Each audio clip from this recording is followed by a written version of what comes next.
Hey guys, so we just got back from Hong Kong where Honor showed off our first little glimpse at the Honor View 20 with that punch-out camera. But they dropped another phone on us that we weren't really expecting at the same time. This is the Honor 10 Lite, so we figured we'd just give you a quick hands-on of what this phone's all about.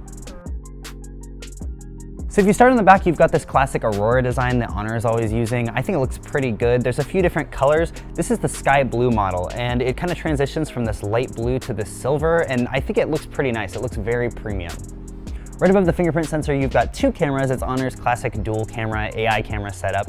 The main sensor is 13 megapixels and the second sensor is 2 megapixels. So that's really just mostly used for portrait mode. It's not gonna really be used to do any other special high resolution photography or anything like that.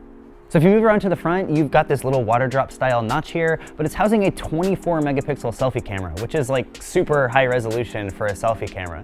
And Honor really wants this to be made for people that like to take a lot of selfies. So they've got this AI camera mode that can kind of sense your environment, change the colors, change the skin softening to match what you want. But obviously 24 megapixels, this thing is definitely made for people that take a lot of selfies.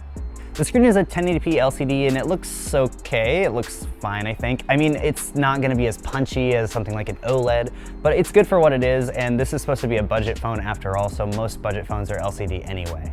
So from the outside, this really does seem like a pretty premium phone, but then you move to the bottom and you see the micro USB port, and that's pretty much the main thing that shows that, yeah, this is definitely a budget phone. You've also got a headphone jack, and there's not a lot of headphone jacks left in a lot of flagships anymore, so that's also kind of a budget feature, but I'm glad to see it anyway. And the specs on this thing are definitely budget too. It's running a Kirin 710 processor with 3 gigabytes of RAM and 64 gigabytes of storage, though there is micro SD card expansion, so you could technically expand this up to 512 gigabytes of storage if you wanted to like store your entire media library on here. So yeah, it's not gonna be as fast as something like the Kirin 980 or even the Kirin 970 from last year, but I think it's gonna handle most tasks pretty well because it is an octa-core processor. And for software, we've got EMUI 9.0, which is based on Android 9.0. And this version just kind of revamps EMUI a little bit. It makes the menus a little easier to navigate. You've got gesture navigations.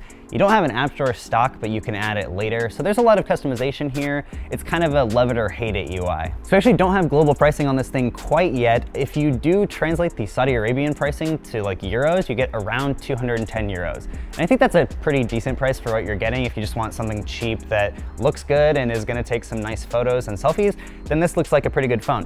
But obviously we're gonna do a full review on this later, so just wait for that on AndroidAuthority.com, and also go to the website because we do have a full rundown of all the specs, some photos of this thing if you wanna see it a little more in detail.